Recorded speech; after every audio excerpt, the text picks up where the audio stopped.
Hey guys, welcome back to my channel. Before we dive into the video, make sure to subscribe and ring the bell icon. Let's dive in. The night was supposed to be about her laughter, her friends, her big day. Emma had been talking about her 30th birthday party for weeks. She picked out a stunning red dress, rented a private hall, and made sure everyone she cared about would be there. Everyone, including him. I hadn't wanted to go. Something inside me told me that being there would hurt. But she begged, saying, "Please, it wouldn't be the same without you." So I went. I smiled for the pictures, held her waist when others were watching, and pretended everything was fine. But the truth was, I already knew. I knew who she'd been seeing behind my back. I knew how many lies it had taken to build this illusion of a happy couple. And I knew that tonight would be the last time I'd ever play the fool. Cook 1 at her birthday party, she asked, "Why are you so quiet?" My answer ended everything. I stood near the bar, watching her glow under the warm lights. She looked beautiful, radiant, confident, the life of her own celebration. People toasted her, laughed with her, and I stood quietly in the corner, a silent observer of a performance she'd perfected. Every laugh, every glance felt rehearsed, but she didn't realize I was watching more than her smile. I was watching her eyes, and every time they darted toward the tall man near the cake table, my chest tightened. His name was Dylan, her coworker. She'd mentioned him casually months ago, too casually. The same Dylan whose name showed up on her call log at midnight.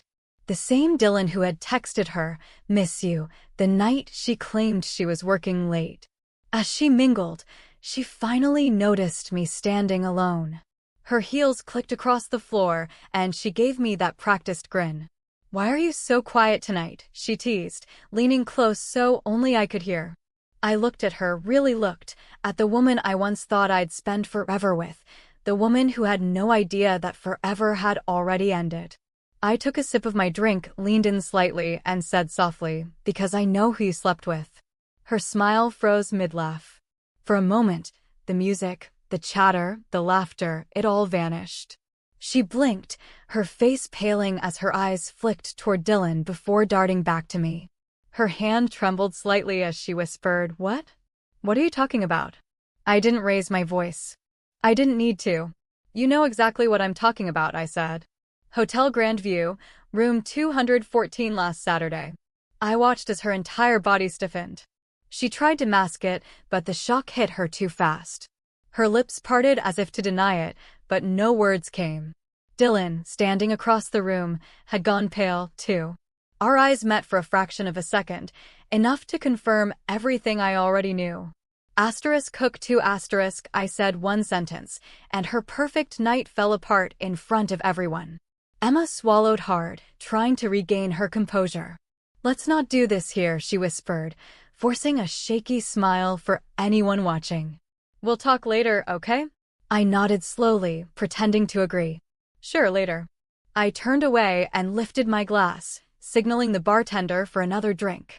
The people around us continued laughing, clueless that her perfect night had just cracked wide open. 10 minutes later, she followed me out to the balcony, her voice trembling. "Jake, please, it's not what you think." I turned toward her with a hollow laugh. "Really? Because I think you lied to me, cheated on me, and brought him to your birthday party." Tears welled up in her eyes as she said, "It was a mistake. It didn't mean anything." I set my glass down. "Then why did you lie about working late? Why did you delete your messages? Why did he call you baby in a voicemail I wasn't supposed to hear?" Her shoulders shook, but I didn't feel pity, just exhaustion. "Please don't do this here," she begged. "Let's go home and talk. I'll explain everything." I smiled bitterly. "There's nothing to explain, Emma. You made your choice. Tonight's just me finally accepting it." I started to walk away, but she grabbed my arm. "Jake, please," she whispered. "Don't ruin this night." I turned back, meeting her tearful eyes. "You already did."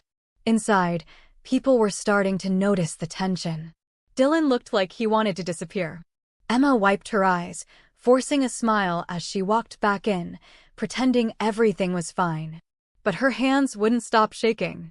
She cut the cake with trembling fingers, avoiding my gaze.